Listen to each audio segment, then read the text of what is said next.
ரா பகல். எல்லாரும் சொல்லுங்களேன், ரா பகல். முதல்ல நான் பேக்ரவுண்ட் போகிறதுக்கே 1 மணி நேரம் ஆகும். நான் எப்படி பிரச்சனை பண்ண போறேன்னு தெரியல. ஆவியானவர்கிட்ட கேட்ட, ஆண்டவரே நீங்கள் பேசுங்க. ஆண்டவர் 5 எழுப்பி விட்டாரு. நல்லா கவனிக்கல. ஆண்டவர் 6 நாளை படைச்சிருந்தாரு, 7ஆம் நாள் ஓய்ந்திருந்தார். ரா பகல். என்ன போடுறது? ஆமாம். சிலுவையில் இயேசு கிறிஸ்து மத்தியானம் 12 மணிலிருந்து மத்தியானம் 3 மணி வரைக்கும், சரியா, 12 மணிலிருந்து 3 மணி வரைக்கும் அவர் தொங்கினார். எல்லாரும் சொல்லுங்களேன், அவர் 2ஆம் மாதம். சொல்லுங்க, சத்தமா சொல்லுங்களேன். ஆமாம். உங்க வீட்டில் சாப்பாடு சமைக்கல, காசு இல்லைன்னா அல்லேலூயா சொல்லுங்க. ஏன்னா வீட்டை பற்றி கவலைப்படாது. இப்போ பார்த்தாலும் என்னத்தை புசிப்போம், என்னத்தை குடிப்போம், ஃப்ரிட்ஜில் இருக்க வச்சு சூடேற்றி தின்னு, இதெல்லாம் ஒரு நல்ல ஒரு வழி கிடையாது. நீங்கள் மனம் திரும்பணும். நீங்கள் பரலோகத்தை தியானிக்கணும். சொல்லுங்க, சத்தமா சொல்லுங்க. ஆமா. எங்க போறீங்க எனக்கு தெரியாது, உங்க கையில தான். சபையில் இருக்கிற எல்லாரும் பரலோகம் போக மாட்டாங்க. நல்ல கவனிங்க. சபையில் வெள்ளாடு இருக்கு, ஓனாய் இருக்கு, செம்மறியாடு இருக்கு, எல்லாம் இருக்கு. பரலோகத்துக்காக முன்குறிக்கப்பட்டு பரலோகத்துக்கு போறவங்க பரலோகத்தை தியானிக்கணும், நித்தியத்துக்காக வாழணும், இயேசு நிறத்துக்காக வாழணும். ஆமே சொல்லுங்க, சத்தமா ஆமே சொல்லுங்க. சிஸ்டர் வரலாம், ஆமே வரமாட்டேன், இங்கிட்ட ஆமே வரமாட்டேன். சரி, பக்கத்தில் உள்ள பார்த்தோம்னா ஹாப்பி குட் ஃப்ரைடே சொல்லுங்க. சாத்தான் தோத்து போனான்னு சொல்லுங்க. தாத்தா துண்டை காணும், துணியை காணும், சாத்தான் போயிட்டான்னு சொல்லுங்க. சொல்லுங்களேன். ஐயோ கட்டாது, நான் சொல்றது சொல்லி கொடுக்கவாது 1ஆம் கிளாஸ் மாதிரி சொல்றேன், ஸ்கூல் மாதிரி. அதுக்கும் வாயை திறக்கலைன்னா டிவி முன்னாடி உட்காந்துருக்கீங்க மணிக்கணக்கா, என்ன பிரயோஜனம்? டிவி ஐயோ ஆபத்து வரும், டிவியில் சனியை வரும். நான் சொல்றேன், மனத்திருப்புங்க. டிவியை சுவிட்ச் ஆஃப் பண்ணி அது இயேசு நாமத்தில் வித்துருங்க. என் மகன் டிவி பார்க்கறதுன்னு சொன்னா 12 வருஷமா எனக்கு டிவி கிடையாது. பிசாசுக்கு இடம் கொடுக்காதீங்க. இந்த இதுலையும் சனியை வரும். நான் சொல்றேன், என்னைக்கோ ஒரு நாள் பாசமா என்னை கூப்பிடுறாங்க, ஞாயிற்றுக்கிழமை ஃபுல்லாக கூட்டம் இங்கே 2 ஆளாக நடக்கும். என்னை கூப்பிட்டா இதுலையும் சனியை வரும். ராத்திரி லேட் நைட்டு 9 மணிக்கு சுவிட்ச் ஆஃப். ஜனவரி 1ஆம் ஆண்டவர் ஆவியான்னு சொன்னால் ஆஃப் பண்ணியிருந்தேன். எவனும் பீகார், நேபாள் இங்கெல்லாம் கூப்பிட்டு, பெங்களூரு, தாவணகிரி இங்கெல்லாம் கூப்பிட்டு ஜோம் பண்ண சொல்கிறாங்க. ஃபோன்லேயே ஜோம் பண்ணி விடுதலை வாங்கிட்டு சும்மா வீட்டில் படுத்துட்டு இருக்கான். பாவம் செய்கிறேன். ஃபோனில் ஜோம் பண்ணும்போது பேய் ஆடு சுகமாயிடுறான். மெட்ராஸு, பெங்களூரு இந்த மாதிரி எல்லா இடங்கள்லையும். அப்புறம் திரும்ப போய் பாவம் செய்கிறான். சொல்லுங்களேன், ஹாப்பி ஃப்ரைடே குட் ஃப்ரைடே சொல்லுங்க. சாத்தான் தோத்து போனா, சத்தமா சொல்லுங்களேன்.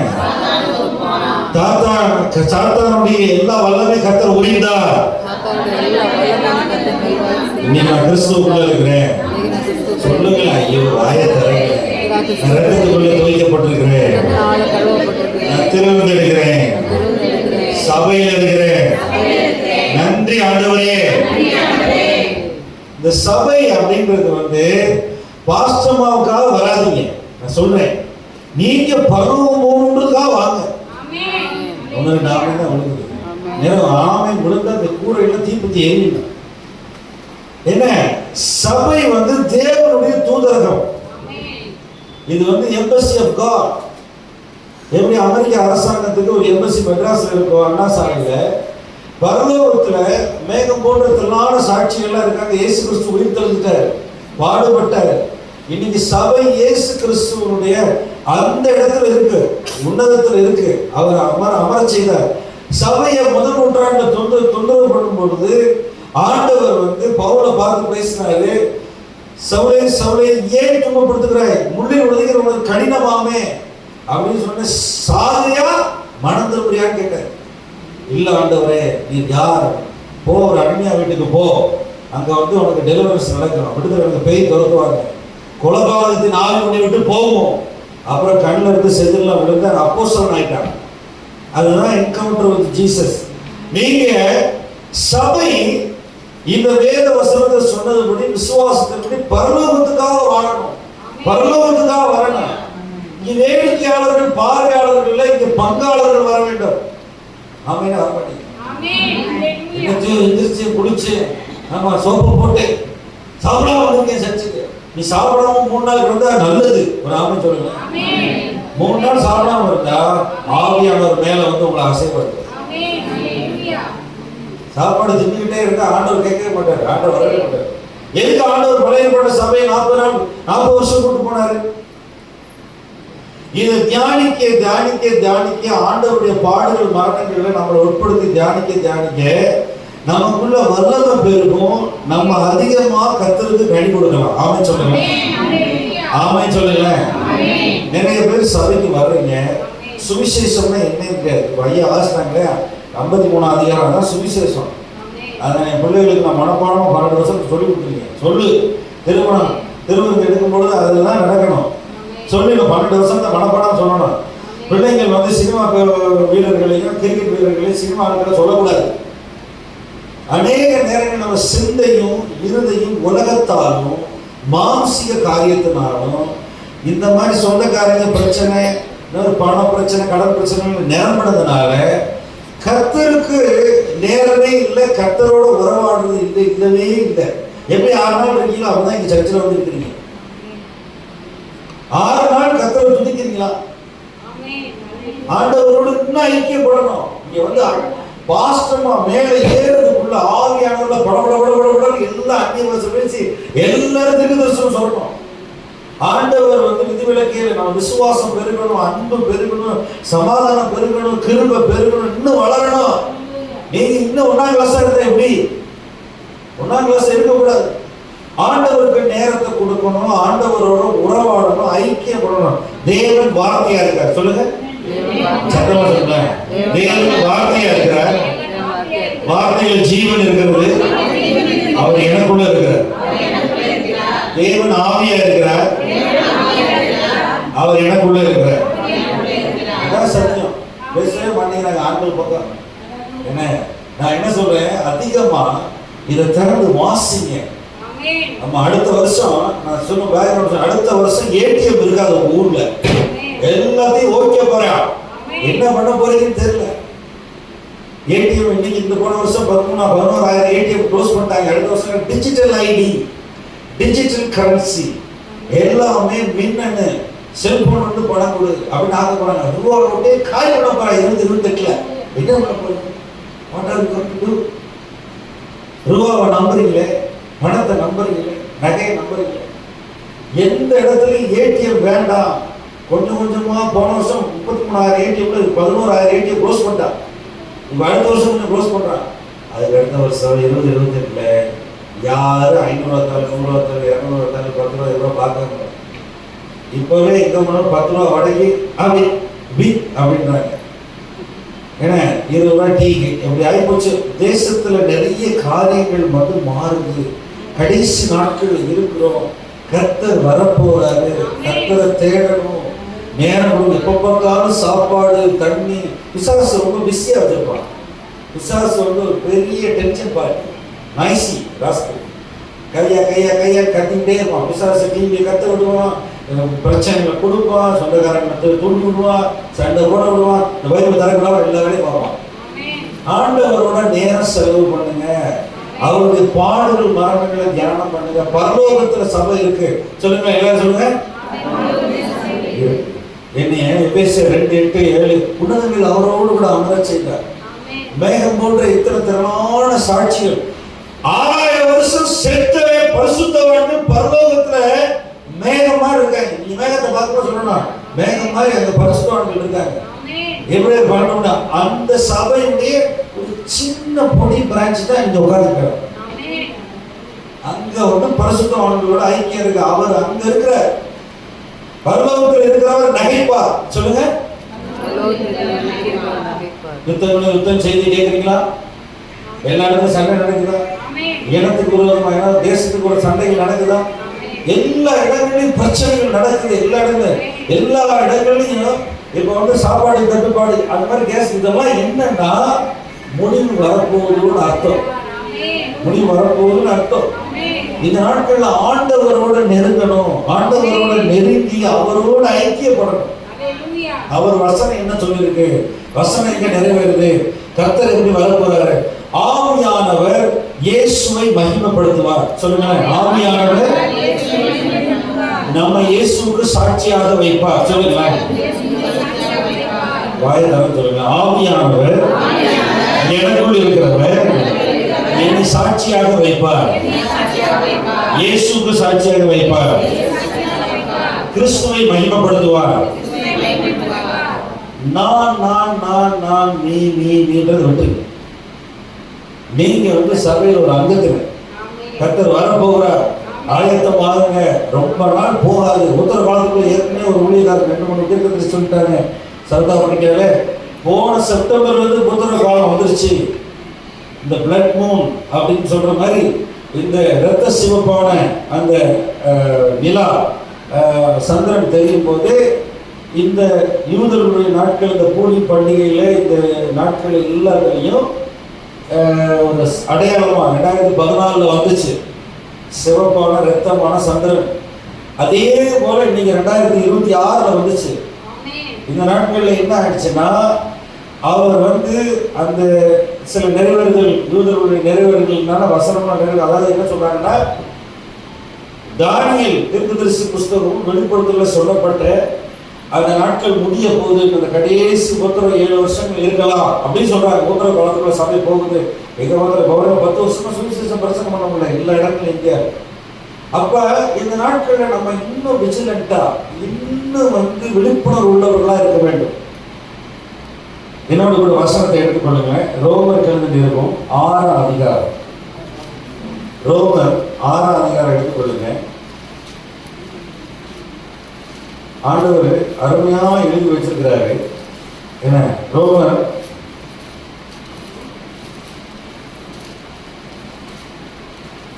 அதுல 4ஆம் வசனம் 5ஆம் வசனம் பாருங்க.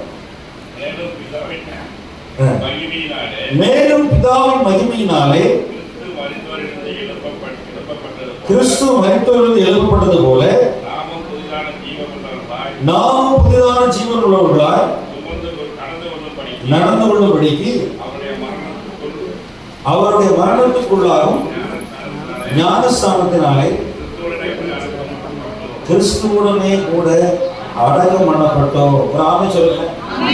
சரி, 6 வாசிங்க. 6 நாம் பாவத்துக்கு ஊழியம் செய்யாதபடிக்கு பாவ சரீரம் ஒழிந்து போகும் பொருட்டாக நம்முடைய பழைய மனுஷன் அவரோடு கூட சிலுவையில் அறையப்பட்டது என்று அறிந்திருக்கிறோம். ஒரு ஆமை சொல்லுங்க. ஆமை சொல்லுங்க. இந்த இயேசு கிறிஸ்துவுடைய பாடுகள், மரணம், உயிர்த்தெழுதல் ஒரு ஞானஸ்தானம். ஒரு ஞானஸ்தானம் தண்ணீரினால் முந்தி ஞானஸ்தானம் ஒன்று இருக்கு. பரிசுத்த ஆவியினால் அக்கினியினால் ஞானஸ்தானம் ஒன்று இருக்கு. பரிசுத்த ஆவியினாலும் அக்கினியினால் ஞானஸ்தானம் யோவான் 3ஆம் அதிகாரத்தில் சொன்னார். இது என்னன்னா, அதாவது பாப்டிசோ அப்படின்ற கிரேக்க வார்த்தைக்கு என்ன, முழுகி எந்திரிக்கிறது. அதாவது என்னன்னா, நாம் அவரோடு கூட பழைய மனுஷன், பழைய சாத்தானோட வாழ்ந்த வாழ்க்கையெல்லாம் அடக்கம் பண்ணப்பட்டுச்சு. எத்தனை பேர் சொல்றீங்க? உள்ள ரசிக்கப்பட்டிருக்கீங்களா? இயேசுன்றதுனால பழைய மனுஷன் எந்திரிக்க கூடாது. சிலுவையில் அறையப்பட்டார். சொல்லுங்க, பழைய மனுஷன். அதுதான் இயேசு கிறிஸ்து. அவர் அறையப்பட்டது. நான் அவரோடு கூட அறையப்பட்டு, எல்லாரும் சொல்லுங்க, நான் அவரோடு கூட. இன்னைக்கு ஆண்டவர் அந்த மறுபடியும் புதிதாக்குன, மறுபடியும் பிறந்த அல்லது உள்ளான மனுஷங்கள ஆவில புது மனுஷனா நீதிமானாக்கப்பட்டீங்களே, அப்படி வாழணும். ஆமென். சத்தமா சொல்லுங்க. பாருங்க, நான் நீதிமானாக அவர் ஒப்பு கொடுக்கப்பட்டார். ஆமென் சொல்லுங்க. நான் நீதிமானாக அவர் என்ன செய்யப்பட்டார்? அவர் தான் ஒப்பு. நான் நீதிமானா வாழ, நான் பரலோகம் போக, அதாவது நான் பாவிகளாக இருக்கையிலே அவர் ரத்தத்தை சிந்தினாரு. நான் என் பிள்ளைக்காக மரிக்கிறேன் அப்படின்னு. இந்த ரகசியம், நான் சிலுவையில் அறையப்பட்டேன், அவரோடு சம்பந்தப்படுத்தி கொண்டேன்னா நம்ம பாவம் செய்ய மாட்டோம். நம்ம நிறைய ஆவியானவர் உள்ள கிரியை செய்வார். ஆவியானவர் இடம் கொடு, நல்ல இருதயத்துல இடம் கொடுத்தா சரீரமாகி தேவனுடைய ஆலயத்துல அவர் கிரியை செய்வார். என்ன கிரியை செய்வார்னா, புதிதான மனிதனோடு வாழ, கர்த்தருடைய ஆவியானவரோடு வாழ உதவி செய்வார். பழைய வாழ்க்கை, பழைய மனுஷன் சாத்தானோடு வாழ்ந்த வாழ்க்கையை பேசக்கூடாது. அது போட்டோ இருந்தாலும் எரிச்சிடும். அதை பத்தி பேசக்கூடாது. நான் அப்படி இருந்தேன், இப்படி இருந்தேன், நான் அப்படி சொன்னேன், பொய் சொன்னேன், நான் அங்கே இது ஒன்று பேசக்கூடாது. நேற்று நடந்தவைகளை, அதாவது முந்தின வாழ்க்கையை கர்த்தர் ரத்தத்தினால கழுவப்பட்டதை பேசக்கூடாது. பேசாம இருந்தாலும் ஆவியானவர் கிரியை செய்வார். அதுக்குதான் சபையில புதிய மனுஷனை திருவிருந்து எடுக்கும் பொழுது அவர் அன்பை நினைக்கணும். திருவிருந்து என்னது? அவருடைய அன்பு. இன்னைக்கு யாருமே நமக்கு ஒரு கடன் 500 ரூபாய் கொடுக்குறாங்களா? நீங்க யாராவது கடன் ஒரு 1000 ரூபாய் கொடுக்குறாங்களா? சும்மா கேட்டு பாருங்க, என் காசுல நீ இருந்தா கூட அப்படிமா. அவ்வளவு ஒரு மோசமான காலத்துல வந்திருக்கோம். சமுதாயத்துல, குடும்பத்துல, சொந்தக்காரங்கிட்ட யாருக்கிட்டையும் அன்பு இல்லை, அன்பே கிடையாது. பிசாசு ராஜ்யத்துல இருபின் ராஜ்யம் அன்புன்ற வார்த்தையே கிடையாது. திருடன் திருடவும் கொல்லவும் அடிக்கவும் தான் வரும். பிசாசு ராஜ்யம் மாதிரி இருக்கு எல்லா இடத்துலையும். பாத்தீங்கன்னா நீங்க நரகத்துக்கே போக வேணாம், இங்கேயே நரகமா இருக்கு நிறைய ஊர். என்ன வெயில் அடிக்கிறது பாத்தீங்கன்னா எல்லா இடங்களிலையும் நாள் ஆக ஆக ஆக ஆக அக்கிரமத்தின் அளவு பெருகுது. அப்ப சபையில இருக்கிற நாம் கிறிஸ்துவுல அன்புல நெருங்கி இருக்கணும்னா அவருடைய பாடுகளை நினைக்கணும். அவர் எனக்காக அன்பு கொண்டார், அந்த அன்புல புருஷன் மனைவியை நேசிக்கணும். ஆமென். ஒரு ஆமென் சொல்லுங்க. இந்த 6ஆம் அதிகாரத்தை வீட்டுல போய் நல்லா படிங்க. மறுபடியும் மறுபடியும் மறுபடியும் நம்ம கிறிஸ்துவனுடைய கிருபைக்கு கீழே இருக்கிறோம். அவர் அன்பு கூர்ந்ததுனாலதான் அவர் என் பாடுகளை, என்னுடைய பாவத்தினுடைய எல்லா அந்த பாவத்தினுடைய அந்த பலாபலன் எல்லாவற்றையும் அவர் சுமந்து கொண்டார். அதனாலதான் நீங்க சர்ச்சில் இருக்கிறீங்க. இந்த அன்பை விட்டுட்டு நீங்க என்ன செய்யக்கூடாது? என் நகை பெருசு, என் வீடு பெருசு, என்ன ஜீவனத்தின் பெருமைகள், என்ன கண்கள் நிச்சு, மாம்சத்தின் நிச்சு, ஜீவனத்தின் பெருமை, எனக்கு 5 சென்ட் இடம் இருக்கு, அதை பற்றி பெருமை பாராட்டக்கூடாது. கிறிஸ்துவின் அன்பை தான் நம்ம பேசணும். ஆமென் சொல்லுங்க. கிறிஸ்துவின் அன்பு. இதுல பாருங்க, திரும்ப அவர் பாருங்க கீழே, நீங்க என்ன செய்யுங்க? பாவம் ஆளாதிருப்பதாக அப்படின்னு போட்டு பாருங்க. 13, 14, 12, 13, 14, 15 வாசிங்க. ரோமர் 6. ஆகையால் நீங்கள் சரீர இச்சைகளின்படி பாவத்திற்கு கீழ்ப்படியத்தக்கதாக சாவுக்கு ஏதுவான உங்கள் சரீரத்தில் பாவம் ஆளாதிருப்பதாக. ஒரு ஆமென் சொல்லுங்க. பாவத்தை யோசிக்க கூடாது. இயேசு எதுக்காக மரித்தார்? நான் பாவம் செய்யக்கூடாது, நான் நீதியை செய்யணும், நான் அன்புல கைகூறணும், அதுதான் மரித்தார். அந்த வாழ்க்கை நம்ம விரும்புறோமா? பாவம் sin shall not rule over you, dominion over you அப்படி இங்கிலீஷ்ல போட்டு கீழே பாருங்க 14 பாருங்க. நீங்கள் நியாயப்பிரமாணத்திற்கு கீழ்ப்படியாமல் கிருபைக்கு கீழ்ப்பட்டு இருக்கிறபடியால், கிறிஸ்துவின் கிருபைக்கு கீழ்ப்பட்டிருக்கிறபடியால் பாவம் உங்களை மேற்கொள்ள மாட்டாது.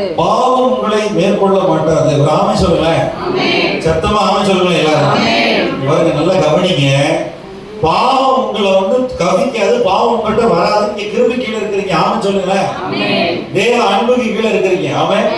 தேவ அன்பு நம்ம இல்லத்துல ஊட்டப்பட்டிருக்கா இல்லையா? சொல்லுங்களேன். எல்லாரும் புதுசா பாருங்க. போய் பாஸ்டர் அம்மா பார்த்து வருவோம். இயேசுவை பாருங்க. அவர் உங்க எல்லா சூழ்நிலைகளையும் மாற்றுவார். ஆவியானவரை பாருங்க, எல்லாம் மாற்றுவார். சொல்லுங்களேன். பாவம் என்னை மேற்கொள்ளாதுன்னு சொல்லுங்க. ஏசாயா 53 அதிகாரத்தின்படி சொல்லுங்க, நான் மன்னிக்கப்பட்டேன்.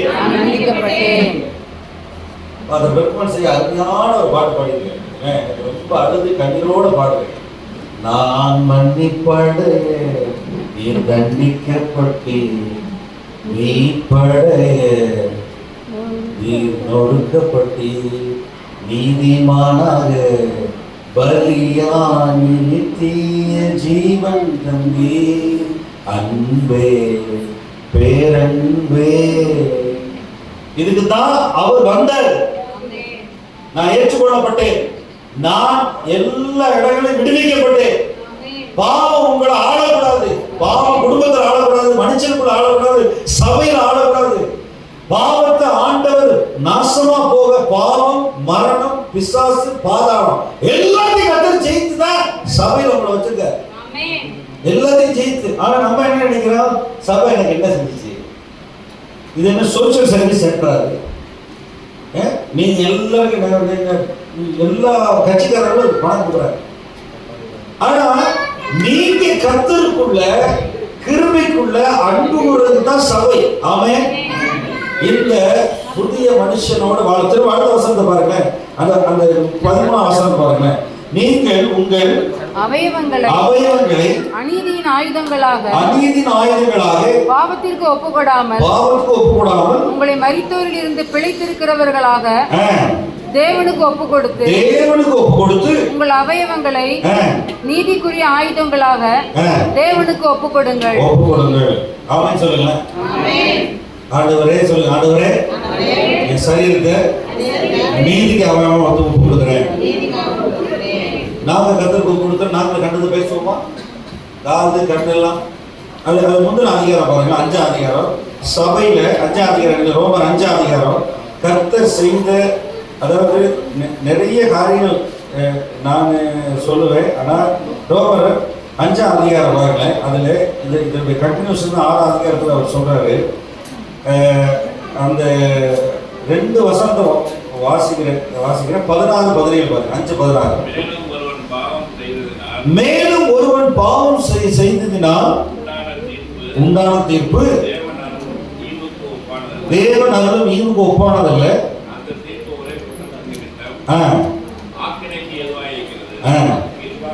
கிருபை வரமோ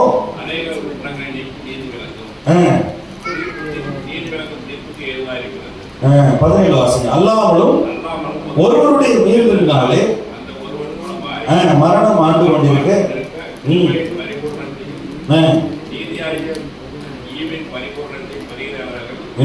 இயேசு கிறிஸ்து என்னும் ஒருவராலே எல்லாரும் நான் சொல்லுமா? இந்த வசனத்தை எவ்வளவு தூரம் படிச்சீங்க தியானிச்சீங்க? 30 வருஷமா நான் தியானிக்கிறேன். இது எனக்கு பைபிள் காலத்தில் 1993-94 சொல்லி கொடுத்தாரு. ரோமர் 5ஆம் அதிகாரம் உங்களுக்கு எப்படி இருக்குன்னே தெரியல. இன்னைக்கு அந்த அதிகாரத்தில் நான் கர்த்தர் ஆக்கினை எல்லாத்தையும் எடுத்துட்டு தண்டனை எடுத்துட்டு நீதியின் ஈவு இயேசு கிறிஸ்து எல்லாம் சொல்லுங்க. யாவே செக்கேனியோ சொல்லவே மாட்டேங்கிறாங்க பாரு. நீங்க எங்கேயோ வந்துறீங்க. அதாவது ரிலிஜியஸ் ஜீசஸ். இந்த ரோமன் கத்தோலிக்க சர்ச்சைக்கெல்லாம் போறாங்க பாருங்களேன். அப்படியே முழங்காலிலே நடப்பாங்க. ஆனா அவங்க மாறவே மாட்டாங்க. அதாவது மத சம்பந்தமான சமய சடங்கான ஜீசஸ் இல்ல. அவரு உங்களையும் என்னையும் பரலோகம் கூட்டு போறவர். ஆமென். உங்களையும் என்னையும் மாற்றுகிறவர். உங்க சுவிசேஷம் உங்களை மாற்றணும். ஆவியானவரோட உறவு இருக்கணும். ஆவியானவர் பேசுற சத்தம் மனசாட்சியில கேட்கணும். ஆவியானவர் பேசுறாரு, உங்ககிட்ட தான் பேசுவாரு. சபையில ஊழியக்காரரோட வசனத்துல பேசுவாரு. ஆவியானவருக்கு இடம் கொடுங்க. ஏதோ குட்பிரைடே வந்தேன் போனேன் டீ குடிச்சேன் இல்ல. கிறிஸ்தவம் மதம் அல்ல. கிறிஸ்தவம் பரலோகத்தோடு உள்ள உறவு. எல்லாரும் ஆமென் சொல்லுங்களேன். ஆவியானவரோடு உள்ள உறவு. அந்த உறவுக்கு வாங்கன்னு சொல்றேன். வியாதியை கர்த்தர் நீக்குவார். ஆமென் சொல்லுங்களேன். யாவே செக்கேனியோ சொல்லுங்க.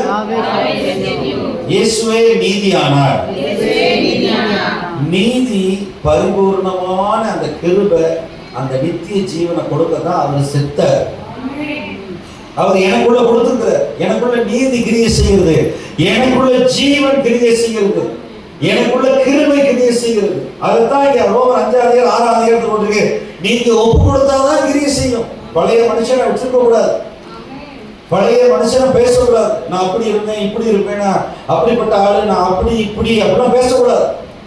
இந்த கல்யாண பத்திரிகைகள் தேவையெல்லாம் போடுறாங்க. இன்னாருடைய பேர பேத்தியில் என்னன்னா அவர் சாபம் சேர்த்து இங்க இருக்குன்னு அர்த்தம். இப்பதான் யோசிக்கிறீங்க. ஆகா இப்பதான் நேச கண்ணு தெரியுது.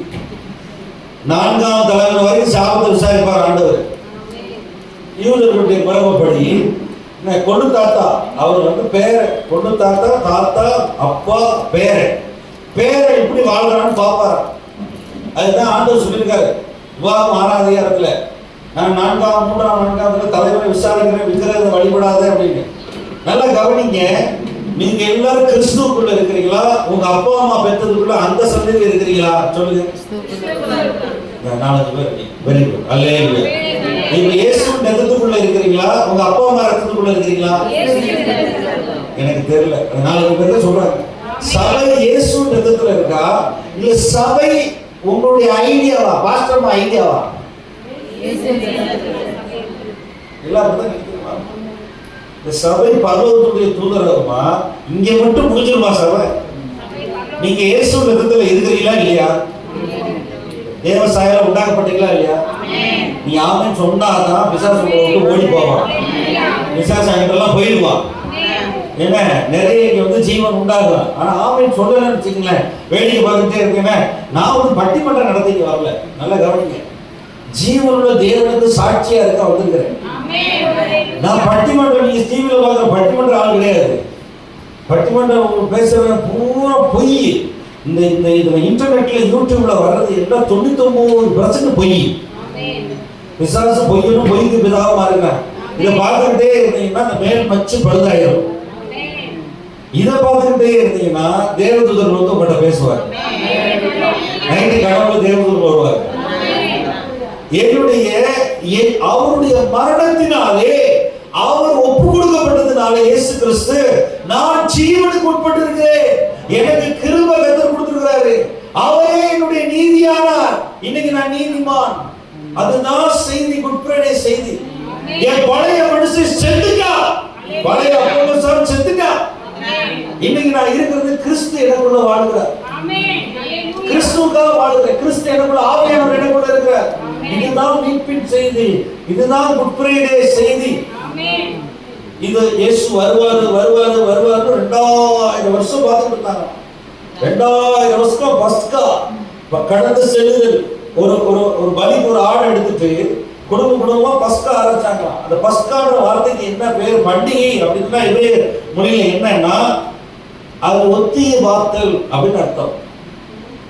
ஒத்திகை பார்த்தல். அவங்க 2000 வருஷம் வருவார் வருவார் வருவார் வருவார் வருவார் வருவார் பார்த்தாங்க. கடைசியில் அவர் வந்து நின்று ஒரு ஆண் ஆடா அந்த நிசான் மாதம் ஆபிப் மாதம் அவர் வந்து டெய்லி பெத்தானியாவுக்கும் எருசலேமுக்கும் நடந்து போனார். அந்த ஆடை பிடிச்சு பார்ப்பாங்க, அது நசல் கொண்டதா, அது நொண்டியான ஆடான்னு. அந்த ஆடு வந்து யூதர்களுக்காக பலி செலுத்த இயேசு கிறிஸ்து வந்தார். அவரை கொண்டே கபாலஸ்தலத்துல கொண்டே பலி செலுத்தினாங்க. என்ன மத்தேயு மார்க்கு லூக்கால என்ன ரெக்கார்ட் பண்ணியிருக்காங்கன்னா, யூதர்கள் மரபப்படி பஸ்காவின் நாட்கள்ல இயேசுவாகி ஒரு ஆண் ஆடு அடிக்கப்பட்டார். அதான் அங்க ரெக்கார்ட் பண்ணிருக்கு. மத்தேயு எழுதின சுவிசேஷம், மார்க்கு, லூக்கா, யோவான்ல. ஆனா இன்னைக்கு சபையில என்ன சுவிசேஷம்னா, நான் அவரோட அடிக்கப்பட்டேன், என் பழைய மனுஷன் செத்துட்டான், இன்னைக்கு நான் வாழ்வது கிறிஸ்துவுக்காக. கிறிஸ்து எனக்குள்ள இருக்கிறார்.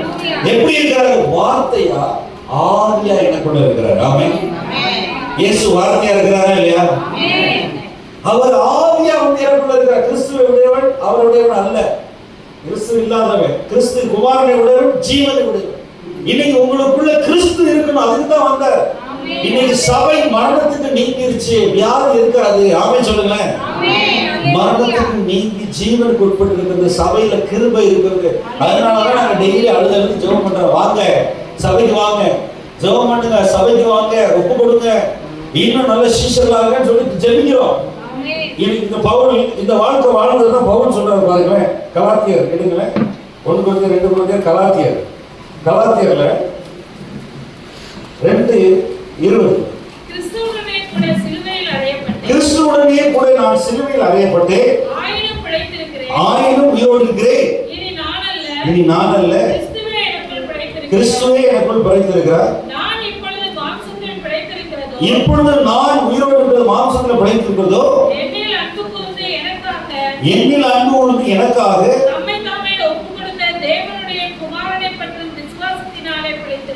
ஆமென். எல்லாரும் ஆமென் சொல்லுங்க. இப்படி வாழ்க்கை நம்ம வாழ்றோமா?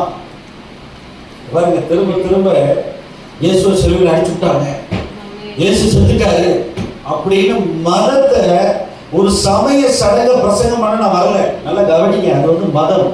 பிசாசு கிறிஸ்தவத்தை மதம் மாதிரி ஆகிட்டான். ஆனா இன்னைக்கு ஆவியானவர் சபையில கிரியை செய்கிறார், ஆவியானவர் சுகப்படுத்துறார், ஆவியானவர் வரங்கள் கிரியை செய்யணும், உங்களுக்குள்ள இயேசு ஜீவனை கொடுக்கணும் அப்படின்னா இந்த மாதிரி ஒரு வாழ்க்கை வாழணும். இதுதான் குட் ஃப்ரைடே செய்தி. இதுதான் நான் அல்ல, கிறிஸ்து எனக்குள்ள வாழுகிறார். ஆமென். அன்பு ஊற்றப்பட்டிருக்கு. சொல்லுங்க, அன்பு கிறிஸ்துவின் அன்பு எனக்குள்ள ஊற்றப்பட்டிருக்கு. இப்ப சபை மரணத்துக்கு விட்டு நீங்கிருச்சு. அதான் ரொம்ப 5ஆவது இன்னொரு வசனத்தை பாருங்களேன். இன்னொரு எபிரேயர் 2ஆம் அதிகாரம் 14ஆம் வசனத்தை பாருங்க. சபையில கர்த்தர் தோற்றுவித்தது 14-15 வாசிங்களேன். ஆதலால் பிள்ளைகள் பூமியில் உள்ள எல்லா பிள்ளைகளும் மாம்சத்தை இரத்தத்தை உடையவர்களாய் இருக்க இயேசுவும் பூமியில அவர் மனுஷனாக அவர் மாம்சத்தை இரத்தத்தை உடையவரானார். மரணத்துக்கு அதிகாரியான பிசாசானவனை தமது மரணத்தினாலே அழிக்கும்படிக்கு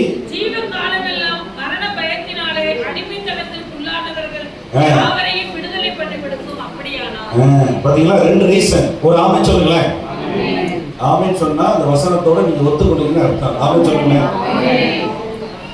பயந்து பயந்து சாகிறவர்களை விடுதலை ஆக்கும்படி, நம்ம மரணத்திலிருந்து விடுதலை ஆக்கும்படி இயேசு வந்து பூமிக்கு வந்தார். ஆமென் சொல்லுங்க.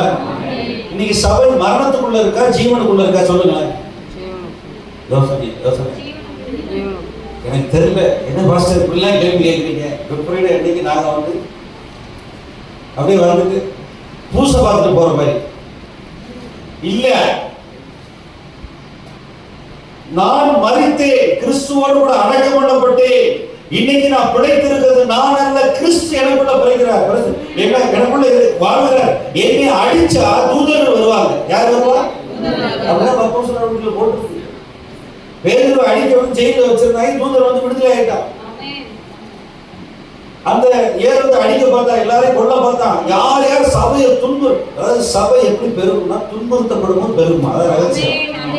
யார் யார் துன்புறுத்துறானோ அவன் ரட்சிக்கப்பட்டுருவான். அப்போஸ்தலனாக இருக்கான். அதுதான் வட இந்தியால பெரிய எழுப்புதல் நடக்குது. உங்களுக்கு ரகசியத்தை சொல்றேன்.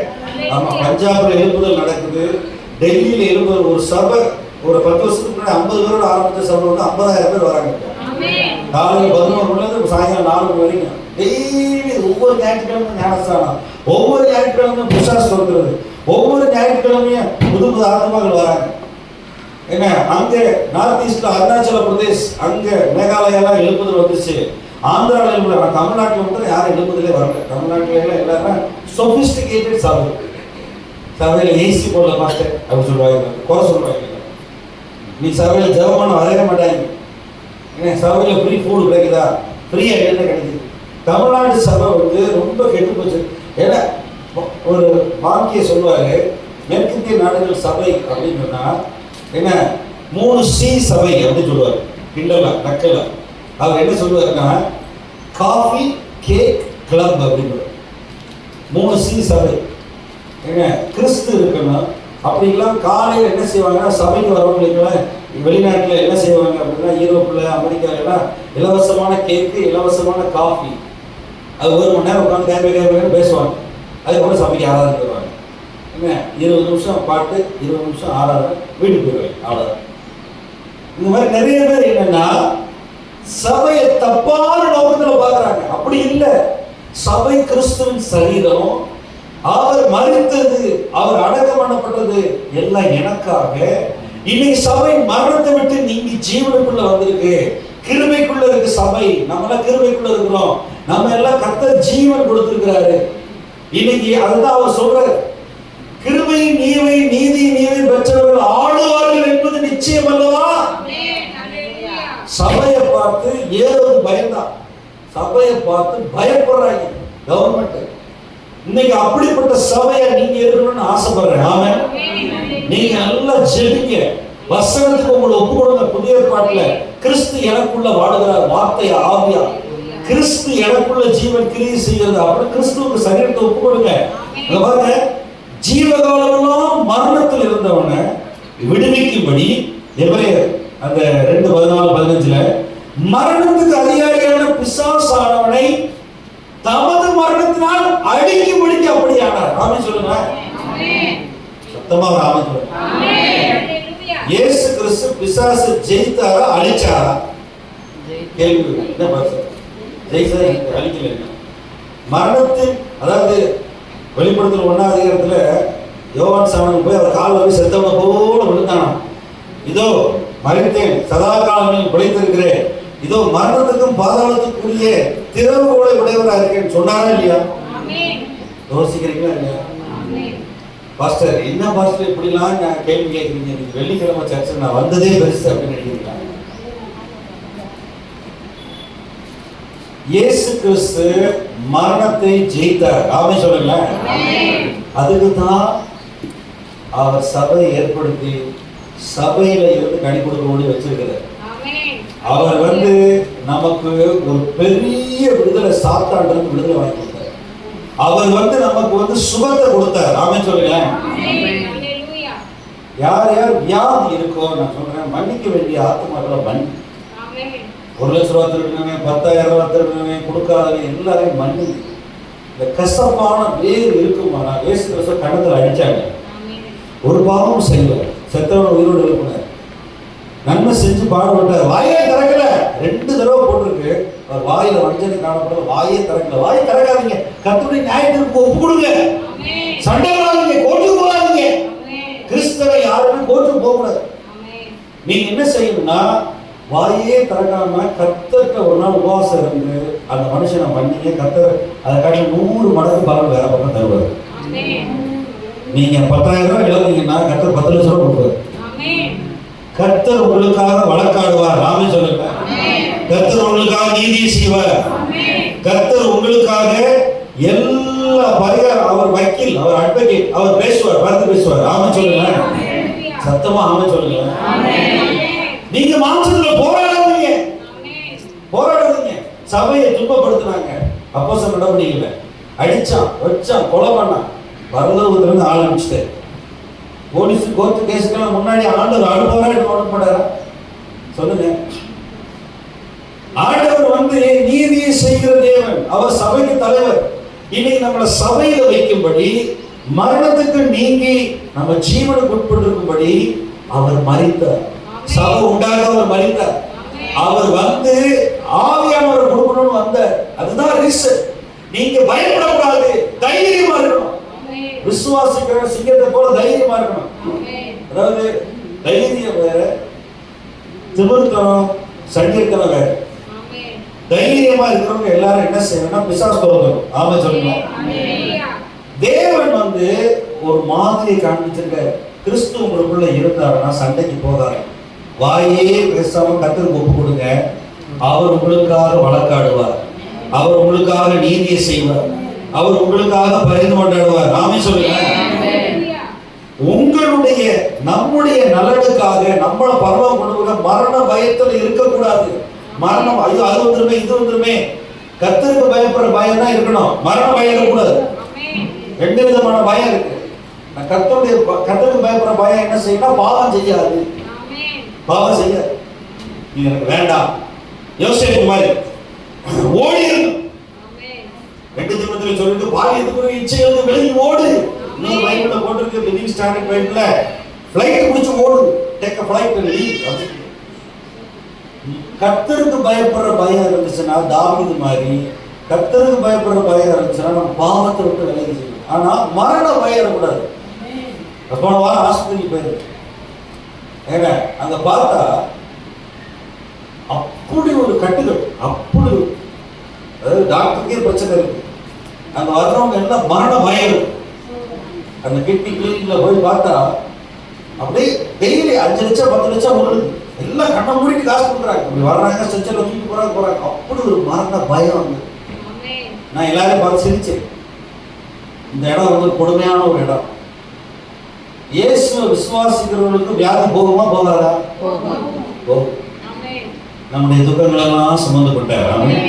நம்முடைய அக்கிரமங்கள் எல்லாம் சுமந்து கொண்ட திருவிருந்தை எடுத்து கர்த்தரை விசுவாசிச்சு உங்க சரீரத்தை ஜீவ பலியை ஒப்பு கொடுத்தீங்கன்னா வியாதி வராது.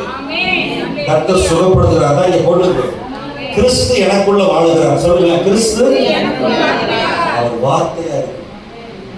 இந்த வார்த்தை இந்த பைபிள் இருக்கக்கூடாது, இருதயமாகிய பலகையில ஆவியானவரால் எழுதணும். அப்படி எழுதி எனக்குள்ள வச்சிருக்க நல்லா அந்த மாதிரி இடத்துக்கு வரணும். மரண பயத்தில் விடுவிக்கும்படி அப்படியா பிசாசுடைய கிரியையை அழிச்ச. அதுதான் அவர் கல்வாரி சிலுவைக்கு போனது நோக்கமே அதான். 1 யோவான் பாருங்க, 1 யோவான் 3:8 வாசிங்க. 1 யோவான் 3:8. அவர் வந்து பாவம் செய்கிறவன் உண்டாயிருக்கிறான். ஏனெனில் பிசாசானவன் ஆதி முதல் பாவம் செய்கிறான். பிசாசினுடைய கிரியைகளை அழிக்கும்படிக்கு தேவனுடைய குமாரன் வெளிப்பட்டார். சத்தமா ராமச்சந்திரன். ஆமென். வியாதி அழிக்க, பாவத்தை அழிக்க தான் இயேசு வந்தார். இயேசு கல்வாரி சிலுவையில தொங்கினார். ஆமென். இப்ப நம்முடைய சரீரங்களை அநீதிய அவயவமா வைக்க கூடாது. நம்ம நாக்கு, நம்ம கண்ணு, நம்முடைய நாக்கு, நம்முடைய கண்ணு, நம்ம காது, இது 3 கண்ட்ரோல். தேவ சாயம். நாக்குல தேவையெல்லாம் பேசக்கூடாது, பொய்யை நம்பக்கூடாது, கண்ணுக்கு தேவையெல்லாம் பார்க்கக்கூடாது.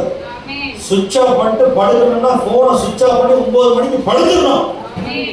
அதுக்கு மேல இருந்தீங்கன்னா வேற ஆவிதான் நடமாட இருங்க. நம்முடைய நாக்கை வந்து கண்ட்ரோல் பண்ணணும், தேவையில்லாத பேசக்கூடாது.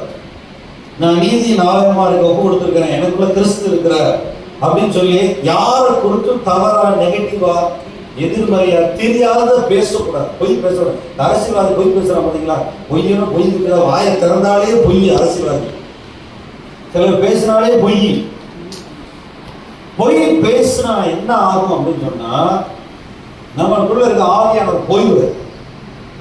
நிறைய நேரங்கள்ல வந்து நம்ம ஆவியானவரை துக்கப்படுத்துறோம். மீட்கப்படும் நாளுக்கென்று முத்திரையாக பெற்ற ஆவியாக துக்கப்படுத்தாதீங்க. பொய் உங்களை பொய் சொல்ல நிறைய பேர் தூண்டுறாங்கன்னா அவங்களுக்கு தெரியாதுன்னு சொல்லியிருக்கேன். என்கிட்ட கேட்காத. பழைய பாட்டில் ஒரு நியாய பிரமாணத்தில் ஒரு பிரமாணம் என்னன்னா, பொய் சொல்லாது இருப்பாயாக, கொலை செய்யாது இருப்பாயாக. கிறிஸ்து நமக்குள்ள இருக்கும்போது சூழ்நிலைகளை மாற்றுவார். நாமே சொல்லுங்களேன். ஆவியான நமக்குள்ள அவருடைய மரணத்தினாலே நான் விடுதலையாக்கப்பட்டேன் அப்படி சொல்லுங்களேன். அவருடைய மரணத்தினாலே நான் விடுதலையாக்கப்பட்டேன், நான் சுகம் பெற்றேன், நான் மரண பயத்துக்கு நீங்களாகி இருக்கிறேன். ஒரு பாட்டு பாடணும். என்ன பாட்டு பாடணும்? வாழ்ந்தாலும் நீங்க போய் கல்லறையில போய் பாருங்க. கல்லறையில போய் பாருங்க. இங்க பொய் பேசுறாங்க, நிஜம் பேசுறாங்க. நித்தியத்துல அவரோட இருக்கிற அந்த பவுல் எழுதி வச்சிருக்காரு. அவர் எழுதி வச்சிருக்காரு, என்ன எழுதிருக்காரு?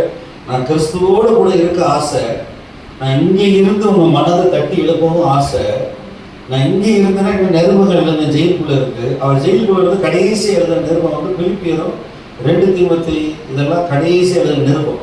நான் இங்கே உயிரோடு இருந்தேன்னா உங்க மனதை தட்டி எழுப்புவேன். எனக்கு இவ்விரண்டிலும் நான் நெருக்கப்படுறேன், இவ்விரண்டிலும் இருக்க எனக்கு ஆசை. உங்களோடு இருப்பேன், நான் நிருபங்களை எழுதுவேன், நான் அங்க கிறிஸ்துவோட இருக்கவும் ஆசை அப்படி சொல்றாரு. நம்முடைய வாழ்க்கையில கிறிஸ்து வெளிப்பட வேண்டும். ஆமென் சொல்லுங்களேன். நம்முடைய வாழ்க்கையில ஆவியானவருடைய கிரியைகள் வேண்டும். அதிகமா நான் சொல்றேன், அதிகமா சொல்றேன், நீங்க சபைக்கு வர்றது மட்டும் வந்தார் ஒரு 20 நிமிஷம் முழங்கால் போட்டு நன்றி சொல்லுங்க. வீட்டுல கொடுங்க, நன்றி சொல்லுங்க. வீட்டுல கர்த்தருடைய பிரசன்னத்தை கூப்பிடுங்க. வீட்டுல கர்த்தருடைய சமாதானத்தை கூப்பிடுங்க. வீட்டுல புருஷன் மனைவி சண்டை போடக்கூடாது. சண்டை போறது மாம்சத்தின் கிரியை. கலாச்சாரத்துல போட்டு 5:19 விக்கிர ஆராதனை மாம்சத்தின் கிரியை. அதுக்கு பின்னாடி ஒரு ஆவி இருக்குது. எதுக்கு எடுத்தாலும் சண்டை போடக்கூடாது, கோபம் வரக்கூடாது. சிலுவையில் அறையப்பட்டா கோபம் மாம்சத்தின் கிரியை வெளிப்படக்கூடாது. ஆவியின் கனிகள் வரணும். அன்பு, சமாதானம், நீடிய பொறுமை, தயவு, சாந்தம், நற்குணம், விசுவாசம், இதெல்லாம் வரணும். விசுவாசிகள் இங்க சர்ச்சில் வந்தா மட்டும் நடிக்க கூடாது. கிறிஸ்து மரித்தது என்னை மரணத்திலிருந்து நீங்க எனக்கு நீதியா வந்த, எனக்கு கிருபை தந்த. அவர் தொங்குனது எதுக்குன்னா ஏன் வியாதியை போங்க. சத்தமா சொல்லுங்களேன். அமைதியா உட்கார்ந்து. ஏசப்பாவுக்கு வியாதி இருக்கா? பரலோகத்தில் உயிர் திறந்த அவர் வியாதி இருக்கா? அவர் திராட்சை செடி, நீங்கெல்லாம் கொடிகள். அப்ப உங்களுக்கு வியாதி வருது, ஏதோ மனதில் அர்த்தம். பெரும் வியாதிகள் வர்றதுக்கு காரணம் என்னன்னா, மன்னியாத குற்றம், கசப்பு, விரோதம். இந்த 3 ஒரு ஆகும். மன்னியாத குற்றம், கசப்பு, விரோதம், இதெல்லாம் நீங்க மனசை வச்சுக்க கூடாது. கிறிஸ்து வந்தது எதுக்கு அப்படின்னா, அவர் என்னோடு கூட வாழ, அவர் எனக்குள்ள வாழ. அவர் பவுல் சொல்றாரு, அடி மிதி வாங்கி அந்த அந்த டஞ்சன், அந்த ரோம ரோமர்கள் ஆண்ட காலத்தில் கொடுமையான சித்திரவதைன்னா நாளுக்கு நாள், ஒரு நாளுக்கு நாள் ஜெயில். இந்த நாளுக்கு நாள் ஜெயிலில் அங்கே அதிலே டாய்லெட்டு, அதிலே சாப்பாடு, அதிலே படுத்துக்கிறாங்க. அதில் 1 மணி நேரம் தண்ணி ஊற்றுவாங்க. அந்த ஜெயிலில் இருந்துட்டு அவர் நிருபம் எழுதுறாரு. அவர் என்ன சொல்றாரு? வரப்போகிற மகிமைக்கு ஒப்பா இருக்கும்போது காலத்து பாடுகள் உண்டு இல்லை. ரோமரில் அவர் எழுதுறாரு 8ஆம் அதிகாரத்தில். அவர் என்ன சொல்றாரு? நான் அல்ல, கலாத்தியர், கிறிஸ்து எனக்குள்ள வாழ்கிறார். என்னை அடிச்சாங்கன்னா கிறிஸ்துவ துன்பப்படுற பரலோகத்துடன் தூதர்கள் வருவாங்க, நியாய விசாரிக்க. உங்களுக்கு கூட கிறிஸ்து வாழ இடம் கொடுங்க. கிறிஸ்து அவர் ஒரு சபைக்கு, லவோதிக்கேய கடைசி சபைக்கு வெளியே தட்டுற, அவர் வெளியே இருந்து தட்டுற. ஒரு சத்தத்தை கேட்டு என் கதவை திறந்தா நான் உள்ள அவனோட போஜன பானம் பண்ணுவேன். நீங்க கிறிஸ்து உங்களுக்குள்ள வாழ விட்டீங்கன்னா எந்த பாடுகளும் பாட தெரியாது. ஆமே சொல்லுங்க, சத்தமா சொல்லுங்க. இங்க எனக்கு டெய்லி ஏதாவது ஒரு துக்க செய்தி கொடுக்குற பிசாசு. நான் சொன்ன பிசாசே, உனக்கு இன்னும் ஓயலையா? நான் கிறிஸ்துவோடு கூட உன்னதங்களில் அமர பண்ணியிருக்காரு. ஆமே சொல்லுங்க. ஆவியில உங்களை எடுத்துட்டார், உங்களை மீட்டுட்டார். அவர் மரணத்தை விட்டு நீக்கி சபையை ஜீவனுக்குள்ள வச்சிருக்கிறார். நீங்க சபைக்குள்ள இருக்கீங்க, இயேசு ரத்தத்துக்குள்ள இருக்கிறீங்க, நீங்க கிருபைக்குள்ள இருக்கிறீங்க. அவர் நீதியை கொடுத்திருக்கிறார். ஆமென் சொல்லுங்களேன். இன்னைக்கு அவர் நீதினால நம்ம நீதிமான். நான் அல்ல, அவர் வாழ்கிறார். நான் அவரோடு கூட அடிக்கப்பட்டேன். நீங்க எதை செஞ்சாலும் கர்த்தருக்காக செய்யுங்க, உங்களுக்கு பலன் வருகிறது. ஆமென் சொல்லுங்களேன். நீங்க பாடுகளை பார்க்காதீங்க, பிரச்சனைகளை பார்க்க. வீட்டுக்காரர் ரட்சிக்கப்படலை அப்படின்னு சொன்னா ஒரு 3 நாள் உபவாசம், லிக்விட் ஃபாஸ்டிங் ஜெபிங்க. உபவாசம் ஜெபம் பண்ணி பிரசன்ஸ் அப்படியே பயங்கரமா வரும். நீங்க ஒரு எலுமிச்சம்பழம் ஜூஸ் குடிச்சிட்டு, ஒரு ஆரஞ்சு பழம் ஜூஸ் குடிச்சிட்டு, டீ காஃபி குடிச்சிட்டு 3 நாள் உபவாசம் இருங்க, சாக மாட்டீங்க. வீட்டுக்குள்ள கர்த்தருடைய பிரசன்னம் வரும் பிரதர், சிஸ்டர், வரும். நான் உங்களுக்கு அடிச்சு சொல்றேன், நான் அனுபவிச்சிருக்கிறேன். கர்த்தருடைய பிரசன்னம் அப்படியே இறங்கும். வீட்டுக்காரர் ரசிக்கப்படுவான், குடியை விட்டுருவான், பெயிலியை விட்டுருவான், என்னென்ன அக்கிரமம் விட்டுட்டு கண்ணீர் விட்டு அழுது ஒப்பு கொடுப்பான். ஆனா நம்ம ஜெபம் பண்றதே கிடையாது, பரலோகத்தை கூப்பிடுறதே கிடையாது. நம்ம என்ன செய்யணும்னா பாடுகள் பிரச்சனைகளும் பெரிய பலூன் மாதிரி பெருசா வச்சுக்கிறது. கர்த்தரை பத்தி, கர்த்தருடைய வார்த்தையை பயன்படுத்துறது கிடையாது. புதிய ஏற்பாட்டுல கொர்நேலியுன்ற மனுஷன் தான தர்மனும் ஜெபமும் பண்ணிட்டு இருந்தான். வீட்டுக்குள்ள ஓரத்துல தூதன் நின்னார். அது புதிய ஏற்பாடு. உங்க வீட்டுக்குள்ள தூதன் நிக்கணுமா நிக்க கூடாதா? என் வீட்டுக்குள்ள பொருளாதாரம் வர்றதையும் தூதன் வர்றது எனக்கு தெரியும். சில காரியங்களை எதிர்த்து ஜெபிக்கும் போது, ஆவிக்குரிய போராட்டம் பண்ணி உபவாசம் ஜெபிக்கும் போது வெளியில வீட்டில் உள்ள வயலில் உள்ள நாய் சுட்டு போயிடும். நீங்க ஜெபிச்சீங்க, ஆண்டவரே உங்களுடைய பிரசன்னம் என் குடும்பத்துக்கு வரணும், நான் அல்ல, கிறிஸ்து எனக்குள்ள வாழ்கிறார், கிறிஸ்துவின் ஜீவன் வெளிப்படட்டும், நான் கிருபை வெளிப்படட்டும், ஆண்டவரே நீதி வெளிப்படட்டும், நான் சபைக்குள்ள இருக்கேன், அவர் ரத்தத்துக்குள்ள இருக்கிறேன் அப்படின்ற விசுவாசத்துல ஒப்பு கொடுத்தீங்கன்னா ஒவ்வொரு நாளும் கர்த்தர் அற்புதம் செய்வார். ஆமென் சொல்லுங்க. ஒவ்வொரு நாளும் நீங்க ரொம்ப ரொம்ப ரொம்ப ரொம்ப என்ன செய்யுங்கன்னா கர்த்தரோட நெருங்கி சேர்கிறதுல பின்தங்கி இருக்கிறீங்க. You have to come closer. தேவனிடத்தில் சேருங்கள், அவர் உங்களை கிட்டி சேருவார். கர்த்தரை தேடணும், இன்னும் தேடணும், இன்னும் தேடணும், இன்னும் தேடணும். பத்தாது. என்னைக்கு உங்க வீட்டுல கர்த்தருடைய சமாதானம், கர்த்தருடைய கிருபை, கர்த்தருடைய ஜீவன், கர்த்தருடைய வழிநடத்தல் உங்க குடும்பத்தில் இருக்கோ, அன்னைக்கு தான் ஆவியானவர் அற்புத அடையாளங்களை செய்வார். பிரச்சனை நீங்கணும்னா நீங்க பரலோகத்தை நோக்கி இயேசுவின் ரத்தத்துல கூப்பிடணும். ஆமென். கிருபாசன தண்டைக்கு போறதுக்கு எனக்கெல்லாம் ரொம்ப ஆசை. பரலோகத்துல என்னென்ன காரியங்கள் எனக்காக கர்த்தர் வச்சிருக்காரு, எழுதி வச்சிருக்கிறாரு, என்னென்ன காரியங்கள் இன்னும் செய்ய போறாரு, என்னென்ன காரியங்களை கர்த்தர் என் வாழ்க்கையில் நிறைவேற போறாரு. இந்த 3 வருஷத்துல ஊத்துற காலத்துல என்னென்ன அறுவடை, எந்தெந்த ஊருக்கு, எந்தெந்த தேசத்துக்கு, எந்தெந்த நாட்டுக்கு, எந்தெந்த ஜாதிக்கு கூட்டு போக போறாருன்னு ஆண்டோட ஆவல ஜெபிக்கிறேன். கூட்டு போங்க ஆண்டவரை, போல எடுத்து கூட்டு போங்க அப்படின்னு சொல்லி ஜெபிக்கிறேன். ஆண்டவர் பரலோகத்தை வெளிப்படுத்துவார். ஆமென். சத்தமா சொல்லுங்க. கண்களை மூடி ஒப்பு கொடுப்போமா? ஆண்டவரே